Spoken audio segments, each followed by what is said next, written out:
and today I'm going to read A Gift of Fish Heads. There is a wonderful and supportive online journal called Sky Island Journal, and they originally published this piece back in October of 2018. Now, this is another backpacking story that takes place on the Mediterranean coast of Turkey, and most of it really happened. I haven't even changed the characters' names. A Gift of Fish Heads. I arrive at Kadir's tree houses the same day as Kate, a blonde Californian who changes lovers as easily as she changes trains. Rounding the final corner, our flatbed trailer bounces across a dry riverbed. Kate holds hands with a clean-cut man in a collared shirt. He holds a Bible in his other hand. Climbing out, we unload our backpacks and are offered work. Food and accommodation are free in exchange for washing dishes 2 hours a day, a staff member advises. Only Kate and I volunteer. The Bible guy holds the book to his chest, front cover facing forward, clutching it like a shield. He departs the next day, leaving Kate his Bible.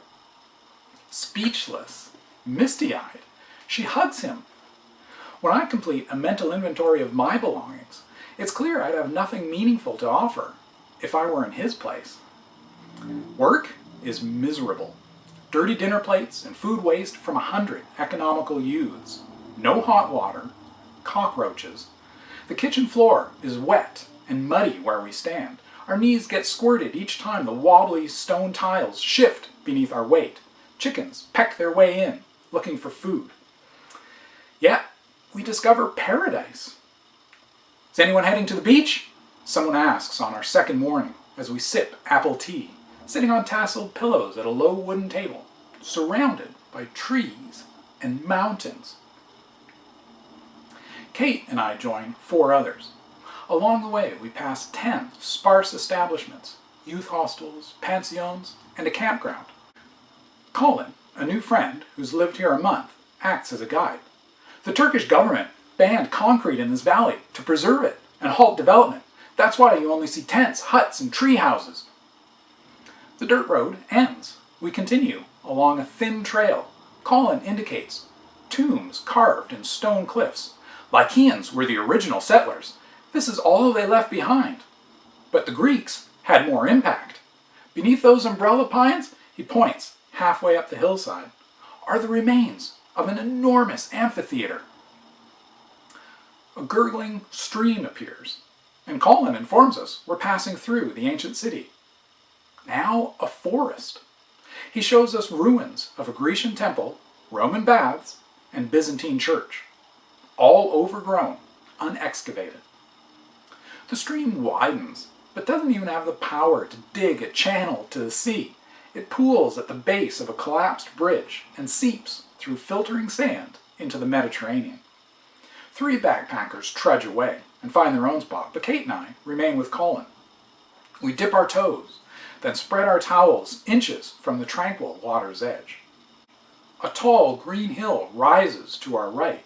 An acropolis looms behind us, and miles of uninterrupted white sand beach stretch to the left, populated only by a small number of suntanning youths and colorful fishing boats.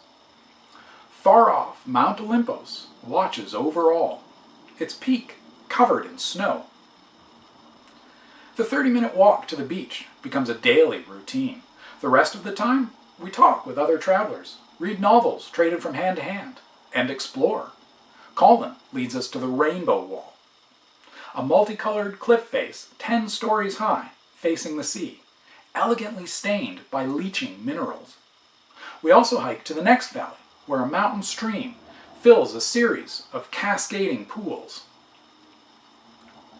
I've never seen so much beauty, Kate gasps. We agree. At night, the tractor and trailer we arrived on hauls curious travelers to the ancient Jumeirah.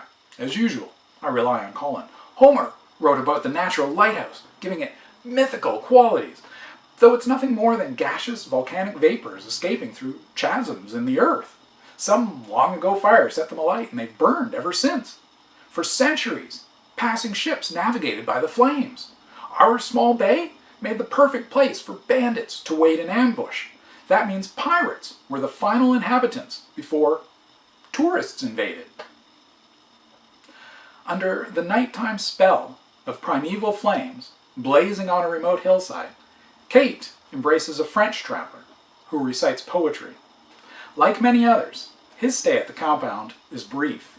He leaves 2 parting stanzas on the back of a postcard from Kadir's, which Kate tucks into her Bible. The next day, Kate meets another Californian who joins us in the kitchen. Scott washes dishes the same slow, deliberate way he talks. Once everything is clean, we're free to sit round a campfire at the rustic bar where music plays and new friends gather. But his creeping pace prolongs our confinement in the stinking, wet kitchen. Following a grilled fish dinner, Scott puts a plate on the counter and collects uneaten fish heads. Buzzing flies quickly swarm.